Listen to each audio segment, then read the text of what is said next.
Hi hello नमस्कार, माझ्या ब्लॉगमध्ये स्वागत आहे. आज आम्ही गेलो होतो गोव्याला गेलो होतो आम्ही बसने, बाय बसने गेलो होतो, स्मार्ट बसने, जे की इथून आम्ही इंदोर सिटी केली होती. त्याचे पर पर्सननुसार आपले 2,500 रुपये कॉस्ट आहे. त्याच्यानंतर आम्ही तिथे उतरलो. नंतर आम्ही मापसाला उतरून आम्ही रेंटने स्कूटी परचेस केली. तिथून आम्ही हॉटेल ऑलरेडी बुक केलं होतं. तिथे हॉटेलवरती गेलो, थोडासा आराम केला, आंघोळ वगैरे केली. त्याच्यानंतर आम्ही गेलो नाईटला बागा बीचला, जे की तुम्ही व्ह्यू बघू शकता. खूप छान होता, सुंदर होता. पाण्याचा खळखळता आवाज होता, डीजेचा आवाज होता आणि एकदम शांत वाटत होतं, एकदम छान वाटत होतं. मी फर्स्ट टाईम गेले होते. मी हे फक्त व्हिडिओमध्येच बघितलं होतं, इन्स्टा वगैरे या साईडला. नंतर मी तिथं बघितलं, मला छान वाटलं. मग आम्ही खाल्लं वगैरे, जेवण पण तिथंच केलं आम्ही बागा बीचला. कॉस्ट खूप जास्त आहे तिथे, पण ठीक आहे म्हणलं, आम्ही आलोच आहे तर थोडंफार एन्जॉय पण करावं. आम्ही डान्स केला, त्याच्यानंतर खाल्लं वगैरे, डान्स केला. आतमध्ये खूप गर्दी होती, ड्रिंक वगैरे केली होती, वास येत होता म्हणून मला काही जमलं नाही. त्याच्यानंतर मी आले बाहेर, मग बसलो वगैरे. आम्ही थोडंसं बघितलं, व्हिडिओ वगैरे काढला. मग आम्ही केल्यानंतर दोघांनी बाहेर डान्स, आम्हाला दोघांनाही बाहेरच डान्स करायचं होतं. मग आम्ही केला दोघांनी बाहेर डान्स. त्याच्यानंतर आम्ही चष्मा वगैरे घेतला, म्हणलं मला घ्यायचं आहे, घेतलं, डान्स केला. त्या मुलीलाच म्हणला का आमचा व्हिडिओ काढून, त्या मुलीने काढला, व्हिडिओ काढला, डान्स केला. बघितलं भरपूर जण डान्स करत होते बाहेरही, जे की ज्यांना माहीत नव्हतं आतमध्ये फ्री कॉस्ट डान्स पण करू शकतो. म्हणजे ज्यांना माहीत नव्हतं ते बाहेर डान्स करत होते. काहींना माहिती होतं, मग आम्हाला माहिती होतं कारण माझे मिस्टर सारखे जातं. आम्ही केलं, आतमध्ये पण डान्स केला, बाहेर केला. आतमध्ये खूप गर्दी होती, आतमध्ये नको म्हटलं, डान्सच करता येत नव्हतं. म्हटलं चला बाहेर करू. एकदम रेती मऊ लागत होती, छान वाटत होते, एकदम गार हवा येत होती, आवाज येत होता पाण्याचा, शांत होते. भरपूर जण बीचच्या पाण्याच्याच तिथं जाऊन बसले होते, कारण त्यांना शांतता पाहिजे होती. मग ठीक आहे, भरपूर जण बसले वगैरे. मग डान्स केला आम्ही. ते म्हणले ठीक आहे चालेल, मी काढतो आता तुझा व्हिडिओ, तू कर. बास, मी नाही नाचत, मी येतोच आहे, तुला नाचायचं कर. आणि डान्स केला, त्यांनी काढला माझा व्हिडिओ काढून मग मी केला डान्स. मस्त मज्जा केली, मला एन्जॉय भेटला. कारण मी असं नव्हतं बघितलं. हे पप्पा मला फक्त बोलायचं आपण गोव्याला जाऊ.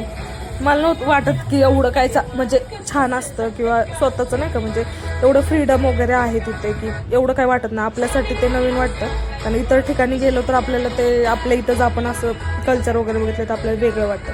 त्या ठिकाणी नॉर्मली हे सगळं वातावरण, आणि सगळेजण शॉर्ट वगैरे घालून असतात, म्हणजे ज्याला जे वाटेल ते, त्यामुळे एकदम फ्रीडम. त्याच्यानंतर आम्ही जाताना गेलो गोव्याच्या आपल्या हे असणं स्नोफॉल, तिथे गेलो. तिथं जाऊन आम्ही डान्स केला. तिथं पर पर्सननुसार 600 रुपये तिकीट आहे.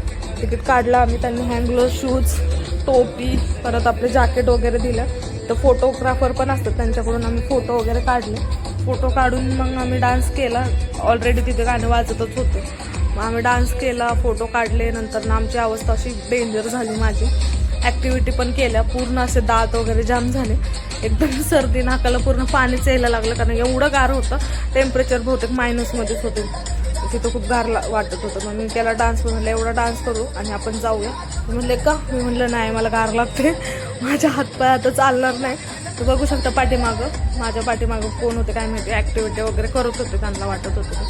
मग आम्ही पण ॲक्टिव्हिटी केली आणि मग आम्ही निघालो डान्स करून. मग तिथं परत नंतर जाताना शूज वगैरे ते सगळे कलेक्ट केले, फोटो काढले, त्यांना पेमेंट केला आणि फोटो आपल्या मोबाईलवरती घेतले. भरपूर कॉस्ट घेतात ते बघू शकता तुम्ही. बागा बीचच्या बाहेर जिथं आपण पार्किंग करतो ना, तिथे हे कॅफे आहे. कॅफेमध्ये ते फॉरेनर वगैरे डान्स करत होतं. मला म्हणजे वेगळं वाटत होतं, मी नव्हतं बघितलं. मग मी बघितलं त्यांचा डान्स वगैरे, व्हिडिओ वगैरे काढले. ते इन्व्हिटेशन करत होते बहुतेक त्यांच्या कॅफेचं की आमच्या इथं या म्हणून. नंतर आम्ही गेलो होतो पणजीला नाईटला. बघू शकता तुम्ही, मोठे मोठे शिप आहेत. शिपमध्ये डान्स वगैरे, म्हणजे भरपूर पार्टी वगैरे होतात तिथे. पर पर्सन 3-3.5 रुपये तिकीट आहे.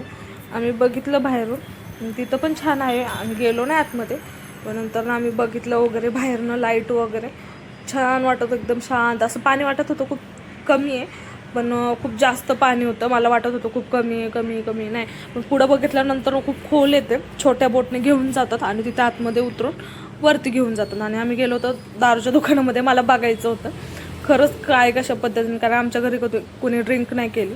आणि खूप दारूचे पूर्ण दुकानच होते, कारण तिथं दारू एकदम स्वस्तात मिळते. जसं आपल्या इथे मेडिकल, डॉक्टर असतात, तिथं एकही मेडिकल नव्हतं. म्हणजे कदाचित कुठंतरी एक कोपऱ्यामध्ये असेल, पण सगळे दारूचे दुकानच होते, पूर्ण लाईन दारूचे सगळीकडे दुकान. आम्ही गेलो अगोडा फोर्टला. दुसऱ्या दिवशी अगोडा फोर्टला माझे मिस्टर पहिले गेले होते, मला पण बघायचं आहे. आम्ही फोटो वगैरे काढले. मग मी फोटो काढला, छान व्ह्यू होता तिथे पण. वरती फोर्ट सगळेजण बसले होते, फोटो काढत होते. मग जायच्या दिवशी आम्ही गेलो होतो, ह्या बोटमध्ये बसायचं होतं मला. कोणत्या मध्ये म्हणले तुला मी वेगळ्या बसवतो. म्हणले फक्त आपण दोघंच जाणार, बाकी कोणच नाही. म्हणलं असं कसं? मग मी बघितलं, हो आम्ही दोघंच होतो, बाकी कोणच नव्हतं. आणि ही बोट वाऱ्याच्या दिशेने जाते, जेवढं वारं असेल तेवढं आतमध्ये ही बोट जाते. एकदम पाण्याला चिटकून असते, पूर्ण पाण्यामध्ये हात जात होता एकदम. आणि सेफ्टी वगैरे ते देतात आपल्याला, आपले मोबाईल, परत त्याच्यानंतर आपले पैसे, वॉलेट, वॉच वगैरे आपण एका ह्याच्यामध्ये कलेक्ट करतो, जे की सेफ्टीसाठी. नंतर मग फोटो काढले, व्हिडिओ काढले आम्ही. आणि मग ते परत आम्हाला घेऊन चालले, कारण वारं कमी होतं ना, त्यामुळं. वारं जेवढं म्हणले जास्त असेल ना, ते निघत पण नव्हते. आम्हीच त्यांना फोर्स केले की आम्हाला प्लीज घेऊन चाला म्हणून. 700-800 रुपये घेतले त्यांनी, पण नेलं आतमध्ये. 1-1.5 किलोमीटर नेलं असेल त्यांनी. आणि नंतर मग परत आणलं, कारण ते पेट्रोल वगैरेवरती नाही, फक्त वाऱ्यावरती जाते. मग आम्ही तिथून आलो, फोटो काढले ना, आम्ही अशी कलाकृती केली. ठीक आहे, चला बघूया म्हणलं. सगळे करतात, आपण पण बघूया. मग असे आम्ही नाव काढले, बदाम वगैरे काढले. मग नंतर आम्ही पाण्यात वगैरे गेलो. नंतर काय दगड वगैरे गोळा केले, शंख शिपले. कारण आम्हाला 9 वाजता आमची बस होती, आम्हाला 8-8:30 पोचायचं होतं. मग आम्ही काय करणार इतका वेळ, कारण चेकआउट तर आमचं हॉटेलमधून झालं होतं. आम्ही बागा बीचला एन्जॉय करत होतो. चल म्हणले आपण तिथं फिरू, आता काय करणार आहे आपण. बॅग आम्ही हॉटेलमध्येच ठेवल्या. त्यानंतर आम्हाला हे असं दिसलं, शंखामध्ये छोटासा असं किडा होता. पहिले कळालंच नाही काही. नंतर नीट बघितलं तर आम्ही खेकडा होता, एकदम छोटासा होता, गुलाबी कलरचा. आणि वेगवेगळे कलरचे तिथे खेकडे होते, भरपूर बघितले तुम्ही, छोटे. ते तिथून आतमध्ये जात होते, फिरत होतं. आणि ते पाणी खूप छोटं असल्यामुळे त्याला बाहेर पण पडता येत नव्हतं, त्याला पाण्यात जायचं होतं. पाणी आतमध्ये होतं, जेव्हा पाण्याची लाट येईल तेव्हा ते आतमध्ये म्हणजे जाईल पाण्यासोबतच. मग ते तिथंच फिरत होतं. आणि ते आम्ही व्हिडिओ काढत होते, ते आवाजाने जरा घाबरत होतं बहुतेक करून, कारण ते पाण्यातच चाललं होतं, त्याला भीती वाटत होती. ते बघू शकता तुम्ही, एकदम छोटंसं कासव आहे, ते चाललं होतं मातीमध्ये, पाणीमध्ये, आतमध्ये पाणी आहे ना. त्याच्यानंतर आम्ही गेलो पुढे. चला म्हणलं असंच फिरत जाऊया, बघूया अजून काय काय. हा आहे बागा बीचचा दिवसाचा व्ह्यू आहे, तुम्ही बघू शकता. डेचा आहे पूर्ण. नाईटला पूर्ण वेगळं असतं आणि दिवसाचं पूर्ण वेगळं असतं, एकदम वेगळं. समजतच नाही की हेच नाईटला इथं झालोय आपण. पण पूर्ण खूप मोठा बागा बीच आहे, खूप म्हणजे खूप.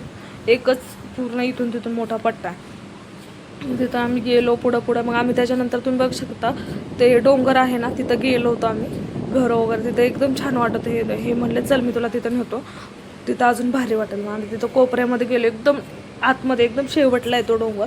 आणि तिथून गेलो आम्ही. काय बोट्स वगैरे त्या साईडला करतात, आणि तिथं पण मासेमारी वगैरे करतात. मग आम्ही हे बघा इथं बघू शकता तुम्ही, शेवटला तिथं डोंगर होता. भरपूर जण होते, फॅमिली पण होते त्या साईडला. बघू शकता तुम्ही, फॅमिली वगैरे होते. पाण्यामध्ये पोहायला गेले होते, पण खूप डेंजर आणि रिस्की आहे. म्हणजे खूपच खूप छोटा रस्ता आहे, आणि जायला यायला पण भीतीच आहे, कारण पाय वगैरे घसरला तर संपला विषयच, काही मग हेच नाही. तिथं बघू शकता माझे मिस्टर बसले होते, मला वाटत होती भीती, कारण आतमध्ये दरी होती आणि लाटा खूप मोठ्या येतात गोव्याला. बीचला सगळीकडेच लाटा मोठ्या येतात, कोकणात एवढ्या लाटा मोठ्या नसतात, तिथं खूप मोठ्या लाटा असतात. थँक्यू.